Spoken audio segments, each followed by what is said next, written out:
ወደ ሽርክ የሚጣሩ ሰዎችን ቀደም ብዬ እንዳው ዘር ከዘር የሚያባላ ህዝብን የሚያጋድልን ሰው በሰው የሚያጫርስን ሰውን የሚያፈናቀልን ንብረት የሚዘርፍን ሴቶችን የሚደፍርን ህፃናቶችን የሚያርድን አላህ ይገልግለን በአንድ ድምጽ አሚን ይባላል። ሰው ላይ አደጋ ደረሰ ስለሆነ ነብያችን ሰለላሁ ዐለይሂ ወሰለም ሙስተሪሁን ወሙስተራሁ ሚንሁ ብለዋል። ታዲያ ይሄንን አሚን ያሉበትን ጉዳይ የአላህን ሐቅ ቅርጥፍ አድርጎ የሚበላ የመሐመድ ረሱሉላህን በሚገባ የማያሟላ ምክንያቱም ነብዩን ፋና የማይከተል እንደፈለገ ዲን ላይ የሚፈጥር ቢድዓን ሽርክና ኹራፋት የሚያደርጉ ሰዎችን አላህ ይገልግለን ሲባል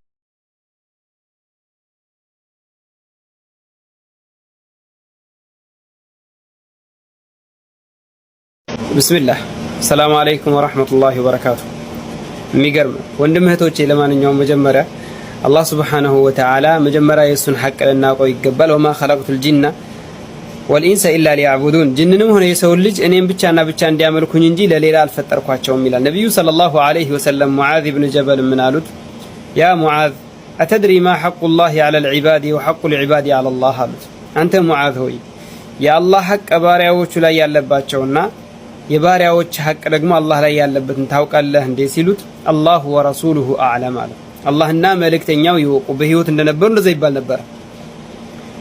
ከዚያም ምን አሉት? የአላህ ሐቅ ባሪያው ላይ ያለበት አን ያዕቡዱሁ ወላ ዩሽሪኩ ቢሂ ሸይአ እሱም ብቻ ሊያመልኩት ነው፣ በሱ ላይ አንዳችም ነገር ላይ ያጋሩን። አምልኮት የተባለ ለሱ ብቻ ሊሰጡ ነው አሉት። ወሐቁል ዒባዲ ዐለላህ ከዛ በኋላ ነው የሚመጣው አላ ዩዐዚበ መን ላ ዩሽሪክ ቢሂ ሸይአ በሱ ላይ ምንንም ያላጋራ ላይቀጣ ነው አሉ። ከዛም ሙዓዝ ሰዎችን ላበስራቸው እንደ ያ ረሱላህ ሲላቸው ላ አታድርግ ፈየተኪሉን ይደገፋሉና አይ ወደ በዚህ እኛ ተውሂድ ሳለን እኛ አላህ ላጋር ነው ወደሚለው ይደገፉና ሌላ ዒባዳዎችን ይተዋሉ አሉት።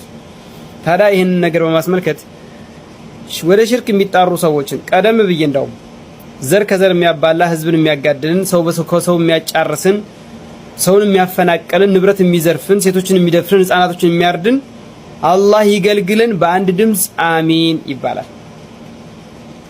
ሰው ላይ አደጋ ደረሰ ስለሆነ ነብያችን ሰለላሁ ዐለይሂ ወሰለም ሙስተሪሁን ወሙስተራሁ ሚንሁ ብለዋል። ታዲያ ይሄንን አሚን ያሉበትን ጉዳይ የአላህን ሐቅ ቅርጥፍ አድርጎ የሚበላ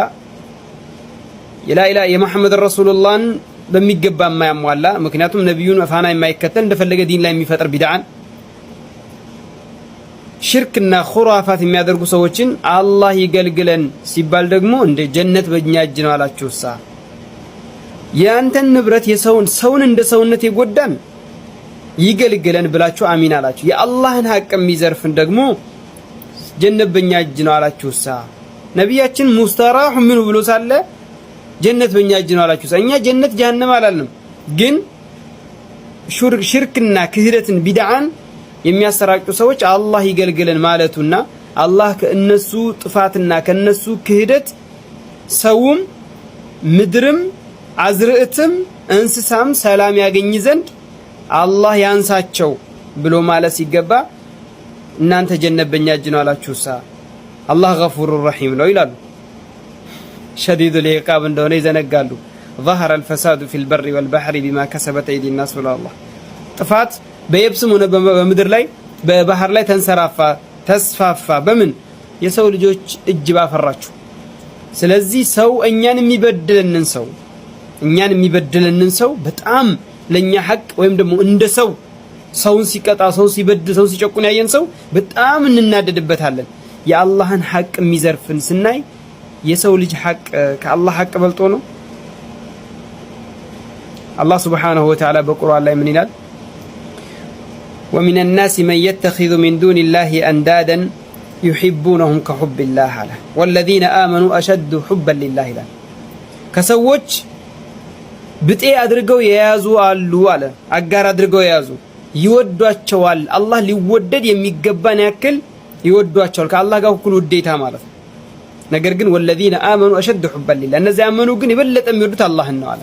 የበለጠ አላህን የምትወድ ከሆነ እንዴት ነው ለአንተ ሐቅ ሪ ብለህ ለአላህ ሐቅ ጊዜ ደግሞ ኧረ ብለህ ችላ የምትልበት ጉዳይ?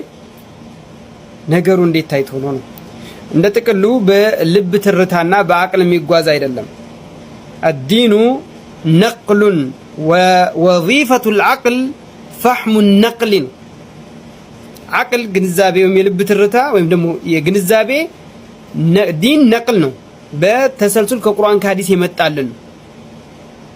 ዐቅል ደግሞ እኛ ዲን ላይ በመፈላሰፍ ሳይሆን ምን ቸገረው ምን አለበት ምን ችግር አለው በማለት መጓዝ ሳይሆን ምን ማድረግ ነው?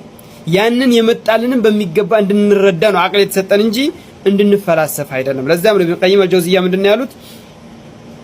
አልዕልሙ ቃለ አላሁ ቃለ ረሱሉሁ ቃለ አሰሓበቱ ሁም ኡሉል ዒርፋኒ መዲኑ ነስቡከ ሊልኺላፊ ሰፋሀተን በይነ ኑሱሲ ወበይነ ቀውሊ ፉላኒ ይላሉ። ወቢላሂ ተውፊቅ። ለቢድዓ ባለቤት አትዘኑ። አላህ ከምድረ ገጽ ያጥፋቸው።